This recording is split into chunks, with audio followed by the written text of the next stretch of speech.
I lost my job at 50, and my husband told me, "You're getting too old to work." Hi everyone! Before we get into today's video, I need your help. We've noticed that the channel's reach has been dropping a bit, and one of the best ways you can support us is by subscribing. It's quick, free, and helps us keep bringing you new and interesting stories. Your support means the world to us, and together we can grow this channel. Thank you so much. Now let's get to today's story. I'm writing from a temporary account for obvious reasons, and I've changed some details to protect my anonymity. They called me into the conference room at 3:30 on a Thursday afternoon. I had been working on a report, focused, my coffee gone cold beside my keyboard.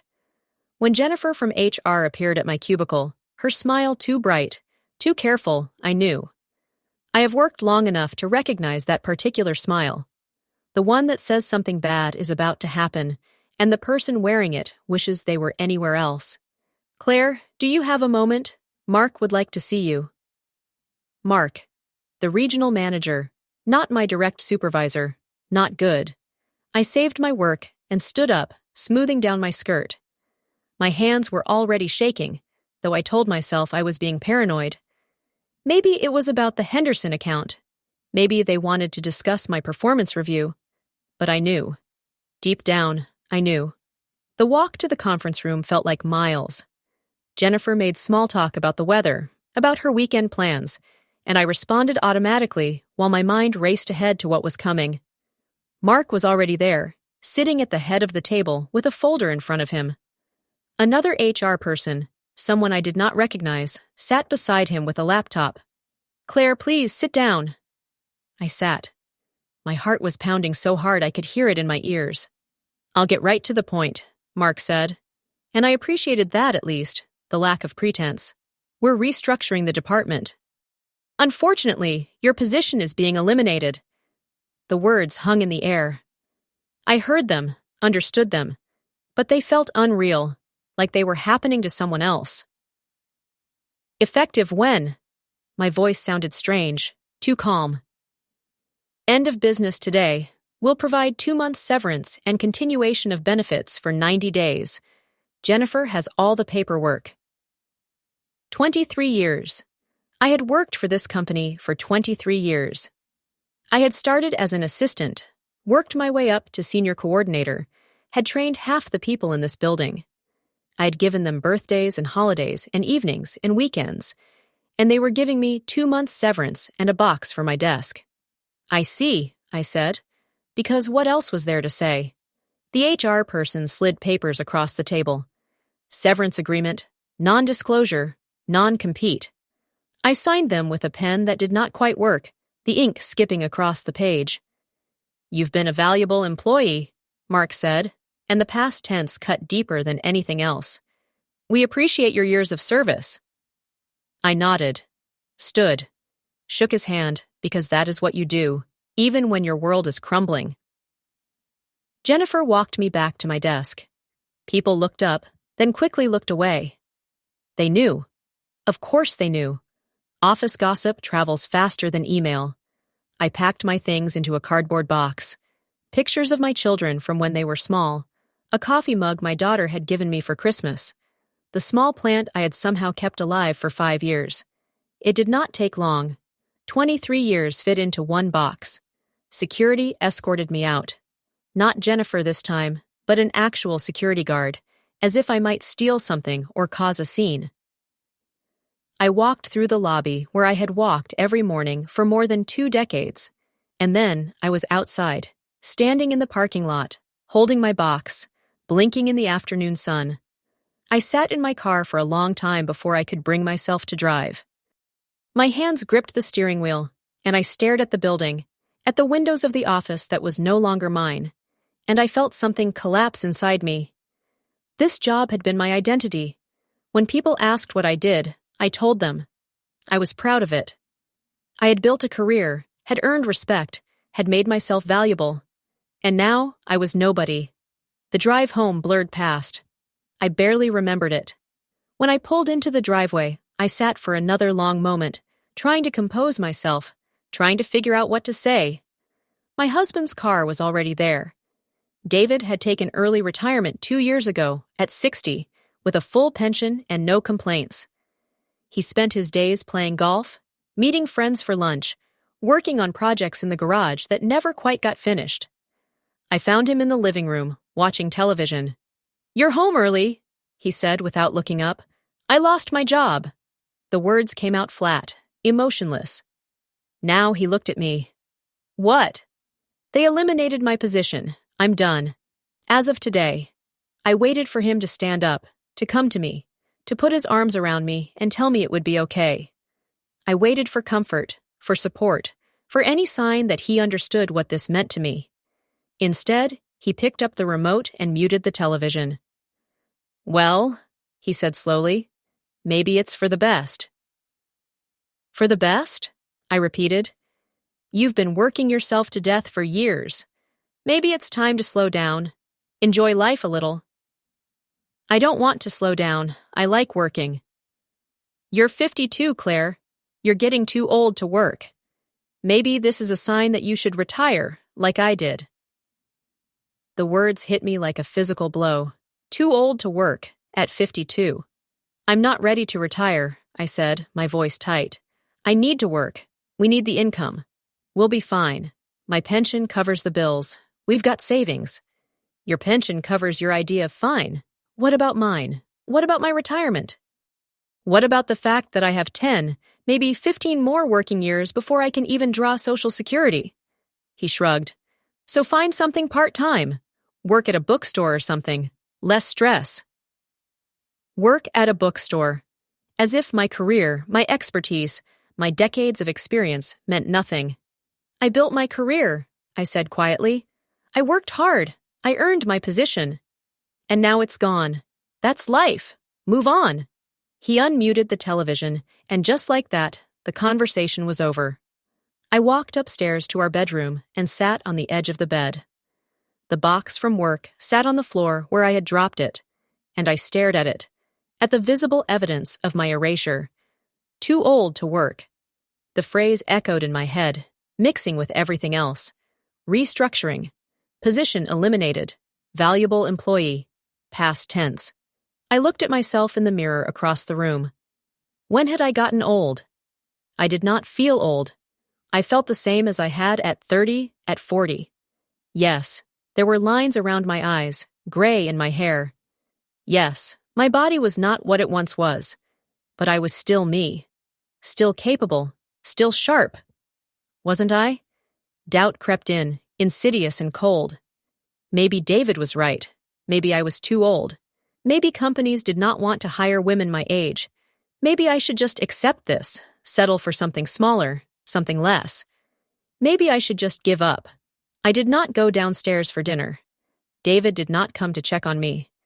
I heard him make himself something to eat, heard the television drone on, heard him eventually come up to bed. He kissed my forehead absently and fell asleep within minutes. I lay awake for hours, staring at the ceiling, feeling invisible. The next few days passed in a blur. I applied for unemployment. I updated my resume, staring at it for hours, trying to make 23 years at one company look like an asset instead of a liability. I searched job boards, sent out applications, and received automated rejection emails in return. David went about his life as if nothing had changed. Golf on Tuesday, lunch with his buddies on Thursday, projects in the garage on the weekend. "Any luck with the job hunt?" he would ask occasionally, in the same tone he might ask about the weather. "Not yet." "Well, keep at it. Something will come up." But we both knew he did not really care whether it did or not. He had already decided what my future looked like. Retired, home, invisible. I started spending my days at the kitchen table with my laptop, searching, applying, hoping. The house felt too big, too quiet. I had never been home this much during the day, had never realized how lonely it could be. I thought about the person I used to be. Before marriage, before children, before mortgages and responsibilities, and the slow erosion of dreams. I had been 23 when I got my first real job. Fresh out of college, full of ambition and energy, and the certainty that I could do anything.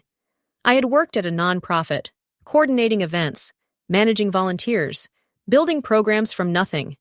I had been good at it. No, I had been great at it. People had relied on me, respected me, seen me. Then I met David. We dated for a year, got married, and I got pregnant almost immediately. Our son, Michael. Then, 2 years later, our daughter, Lisa. I had kept working, had juggled motherhood and career with the desperate exhaustion that all working mothers know. David had helped, in the ways men of his generation helped. He would watch the kids if I asked. He would do dishes if I reminded him. But the mental load, the endless organization and planning and remembering, had been mine. I had not minded. Or maybe I had minded, but told myself I should not. This was what women did. We managed. We handled it. We did not complain. When the kids were in school, I had transitioned to the corporate job.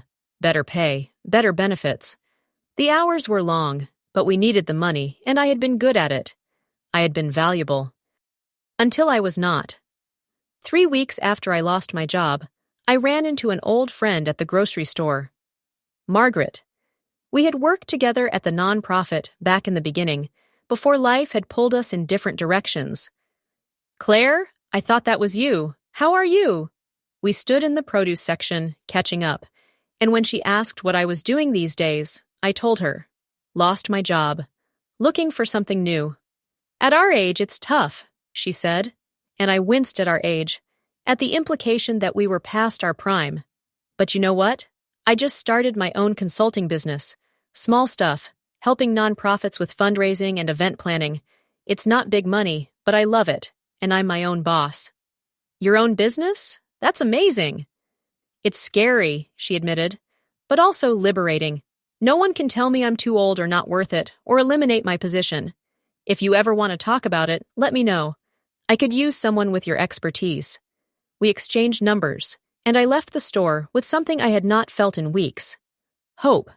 That evening, I looked up information about starting a business, consulting, freelancing, using the skills I had spent decades building on my own terms. It was terrifying. I had no idea where to start, but it was also exciting in a way nothing had been for a long time. I mentioned it to David over dinner. Margaret suggested I start consulting, use my experience to help smaller companies with project management and coordination. He looked skeptical. Consulting? That's not a real job, Claire. That's just something people do when they can't get hired. It's a legitimate career path. For young people, maybe, people with connections and capital. You're 52. You don't have time to build a business from scratch. There it was again. Too old, not enough time. I have at least 15 years before retirement, I said. That's plenty of time. It's risky. What if it doesn't work out? What if you can't get clients? Then I'll figure something else out. He shook his head.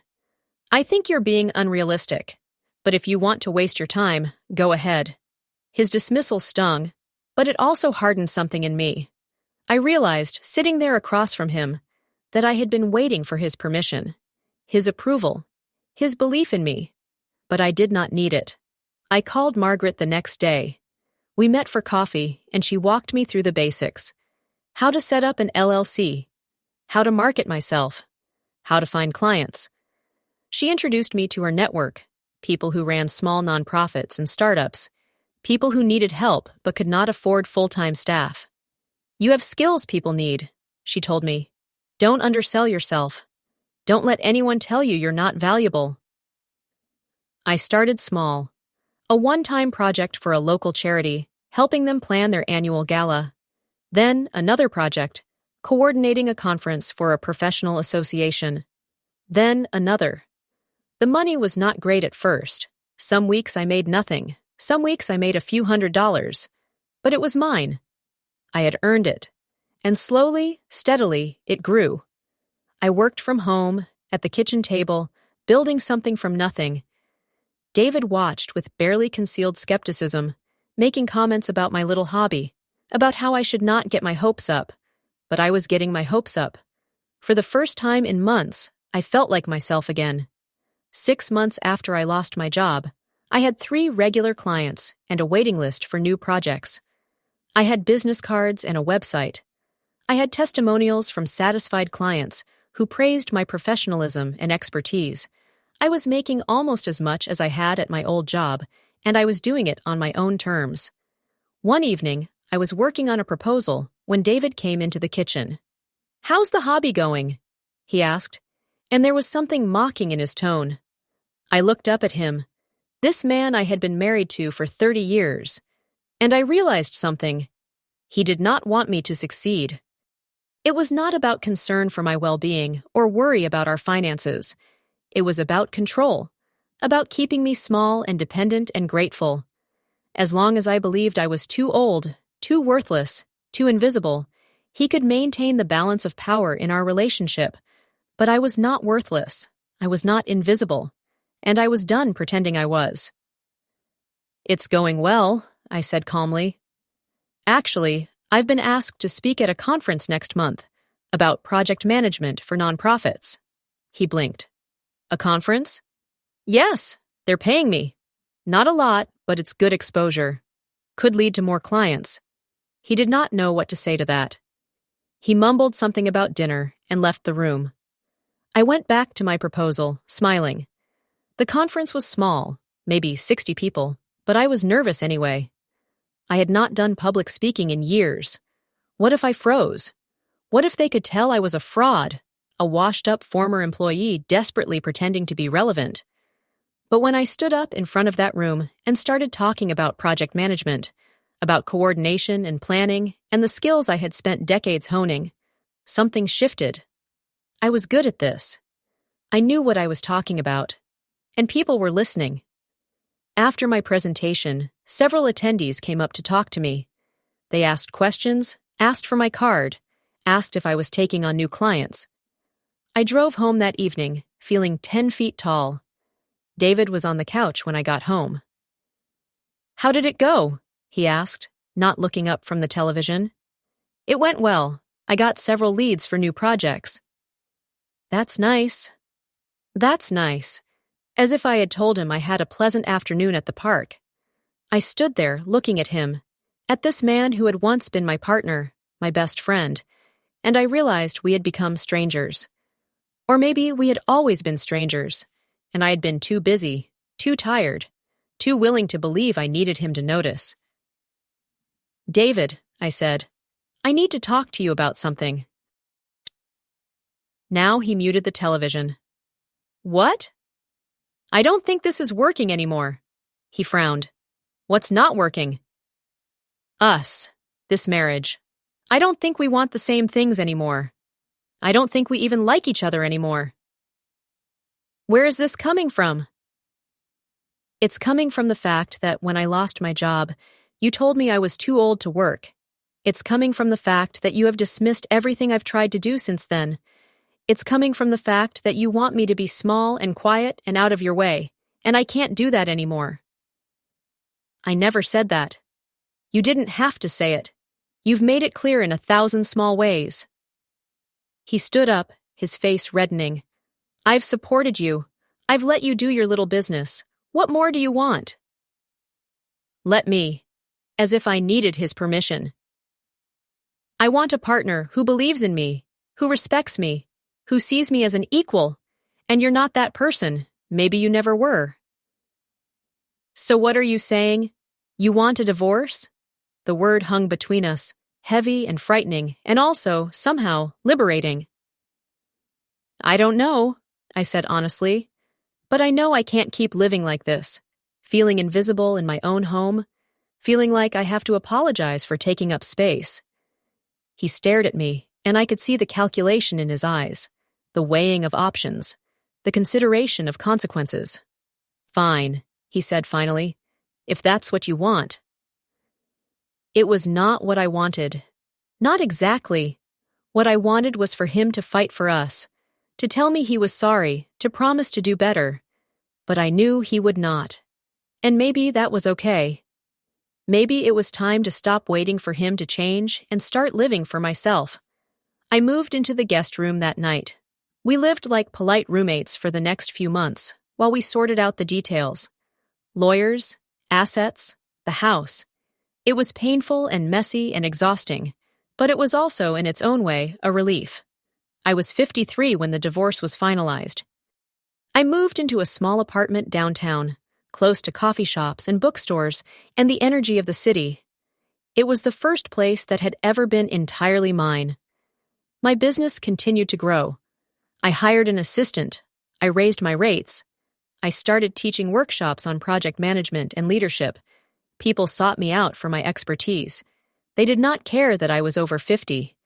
They cared that I knew what I was doing, that I delivered results, that I was professional and reliable and good at my job. I was not rich.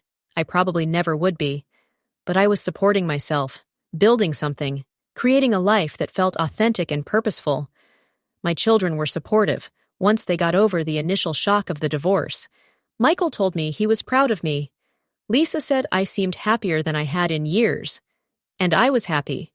Not in the uncomplicated way of youth, but in the deeper, more complex way of someone who has survived loss and disappointment and come out the other side stronger.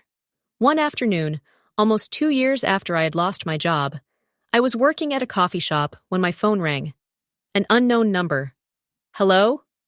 Claire? This is James Morrison. We worked together years ago at Anderson & Associates. I remembered him. We had both started around the same time, had been friendly, but not close. James, hi, how are you? I'm good. Listen, I'm calling because I'm hiring for a senior project manager position, and your name came up.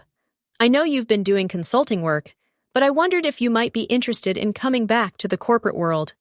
It's a great company, good benefits, competitive salary. I think you'd be perfect for it. I thought about it, about what it would mean to go back, to have a boss again, a set schedule, the security of a steady paycheck. It was tempting, but it was also not what I wanted anymore. James, I appreciate you thinking of me, but I'm happy where I am. I've built something I'm proud of, and I'm not ready to give that up. I understand, but if you ever change your mind, let me know. The offer stands. We hung up, and I sat there for a moment, smiling. A year ago, I would have leaped at that offer. Would have been so grateful that someone still wanted me, still thought I was valuable. But now I knew my value. I did not need someone else to validate it. I was 54 years old. I had been told I was too old to work, too old to start over, too old to matter. But I had proven them wrong. I had proven myself wrong. I was not too old. I was not too anything. I was exactly where I needed to be, exactly who I needed to be. And that was enough, more than enough. That evening, I went home to my small apartment. I made myself dinner, poured a glass of wine, and sat on my balcony watching the sun set over the city. I thought about the girl I had been at 23, so certain she could do anything. And I thought about the woman I was now, at 54, who had learned that she still could. Life had not turned out the way I had expected. I had lost things, a job, a marriage, the illusion of security. But I had found something too, myself, my strength, my voice. And I had learned that age is not an ending. It is not a limitation or a reason to shrink or disappear. It is simply a number, and I refused to let it define me. I raised my glass to the sunset, to the future, to the woman I had become, and the woman I was still becoming. Here's to being too old, I said aloud, smiling. And I meant it.